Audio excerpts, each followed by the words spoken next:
Alrighty, today we are going to start our lesson on systems. These are systems that are going to be linear, where it's a straight line, and quadratic, where it's a parabola. So let's start with this do now, which is a throwback to graphing systems of linear equations. I know they're linear because I only see an x, I don't see an x squared. So let's do it. For this first one, our y-intercept is -4, which means I'm going to go down 4, 1, 2, 3, 4, and put my point. And then my slope is 3 over 1, which means I'm going to go up 3, 1, 2, 3, and to the right 1. Up 3, 1, 2, 3, right 1. And I'm going to follow this pattern. I definitely want to do my whole entire graph, just because I don't know where that point of intersection is going to be, so I want to make sure I find it. Down 1, 2, 3, to the left 1. Down 1, 2, 3, to the left 1. Alright, I'm going to connect these points, put my arrows, and I'm going to label it that this is the equation y equals 3x minus 4. Alright, let's look at this next one. We are going to start at +3, so go 1, 2, 3, and our slope is a -1 over 2, which means I go down 1 to the right 2. Down 1 to the right 2. Down 1 to the right 2. And now I'm going to go up 1 to the left 2. I'm going to connect these points. And the point where they intersect is very obvious. It is, let me use a different color right here, and we need to say what the point is. So that is the point 1, no, 2, we went to the right 2, up 2, 2, 2. And let me label this other one, y equals -1/2 x plus 3. And if you wanted to double check if this answer was correct, if you do 3 times 2 minus 4, we said that our y should be 2, which it is, so we're good. Alright, that is graphing linear systems of equations. Today we are going to practice graphing linear and quadratic equations to determine their solutions. So we could have 3 different types of things that happen here. Here's an example of one where they cross 2 different times. So we would say that we have 2 solutions. And this is just a quick review of us being able to name what the solutions are. This is the point we didn't go to the left or the right, so that's 0. But we did go down. We went down 3, so 0, -3. Alright, this point, we went to the right 4, and we went up 5. So we have 2 solutions because the parabola and the straight line, the linear equation, cross 2 times. Alright, this next example here, they only cross 1 time. There's only 1 point where it crosses, so our number of solutions is 1. And what is that point? We went to the left 2, so -2, and we went up 5. -2, 5. And let's look at this last one. Oh, we could have one where there is 0 solutions. It never ever crosses. So 0 solutions, 1 solution, or 2 solutions. With a linear equation, you are only ever going to have one solution, because I can never ever, as long as the lines are straight, they're never going to cross a second time. But when we have the quadratic involved, we can have a second solution. Alright, so let's get to some practice. Let's start by graphing y equals x squared minus 2x minus 3. I don't know how to graph that just off my head, so I'm going to put in the calculator. X squared minus 2x minus 3. And I'm going to go straight to the table, and I'm going to look for those points from 10 to 10. So -2. And then up to 5. 1, 2, 3, 4, 5. Okay. Then -1, 0. 0, -3. 1, 2, 3. Then 1, -4. 2, -3. 3, 0. And then 4 is 5. Okay. Now I'm going to connect these points, put my arrows, and I'm going to label it y equals x squared minus 2x minus 3. Perfect. Now I love this equation, y equals -5. I'm going to go to the point y equals -5. That means I would go down 5. 1, 2, 3, 4, 5. Now the point y equals -5, I wouldn't make a straight line through that point because then I would be on the y-axis. So I'm actually going to make a horizontal line. And now, anytime you graph a quadratic and a linear, you want to say where do they cross? Well, here they never ever cross, so I'm going to say there is no solution. Nice job. All right. Remember, there could either be one answer, two answers, or no answers, but you have to write no solution. Just don't leave it blank.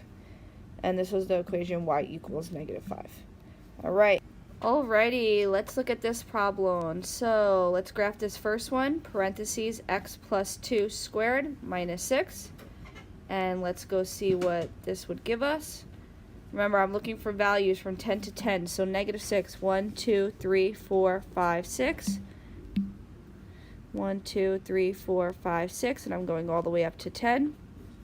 Then -5, 3. Then -4, -2. Then -5, -6, -5, and then they start repeating. That's my favorite when they start repeating. And then we are going to connect these points.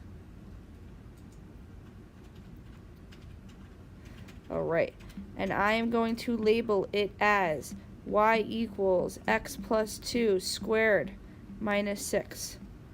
All right, I'm going to type this second equation in, 4x minus 2. You can do it by hand, but we could also just use the calculator. It's this second one that I just typed in, so let me see what values I could use. I could use these values right here. -2, -10. Then -1, -6.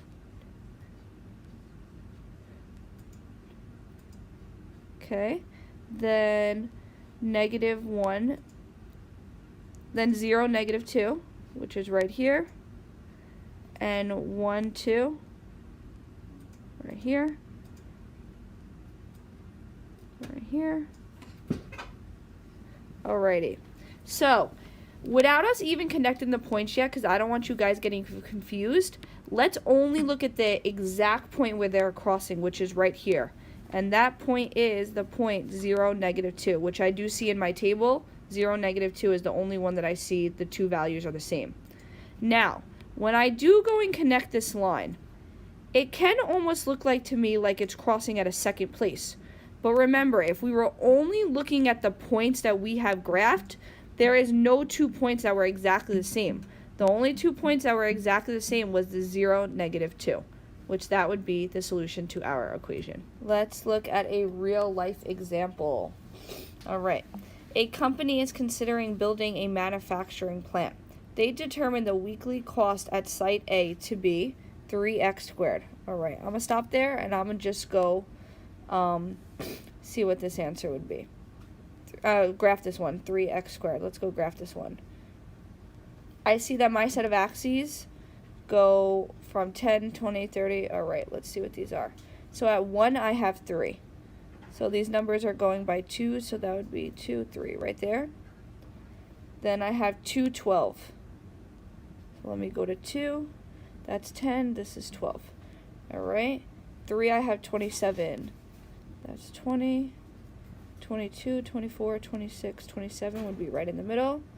Then 4, I have 48. That's 40, 48 right there. All right.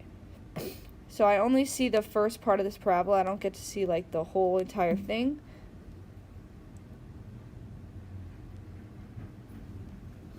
All right, good.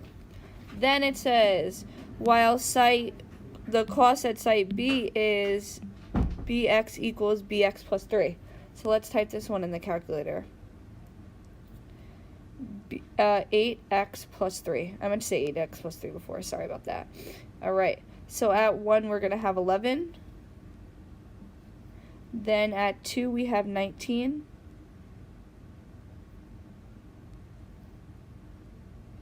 We have 19, which is right there. 3, we have 27. Oh, look, right there. And then 4, we have 35. 30, 32, 34, 35 is right there. So that would be a straight line that we connect. Also at 0, we have 3. All right, let's connect these lines. And hey, look, I see where it crosses. It crosses right here on this point. And the name of that point is 3, 27. All right, now let me go look at what exactly the region. All right, so the regions question says, state the positive values of x for which the production costs at the two sites were equal. So this is where they are both equal, but we only want to know about x, and x is 3. So we're going to say 3. What is it talking about here? Number of products in hundreds. So it would be 300 products. It's important to see what unit the numbers are in. All right, and then it says, if the company plans on manufacturing 200 products per week, well, products are X, and X goes by hundreds, which means we're really only looking for when X is equal to 2. Which site should they use? So let's go look at X equals 2. This one is here for site A, and site B is here. Well, I like site A because I want the price to be cheaper. So I'm going to say site A because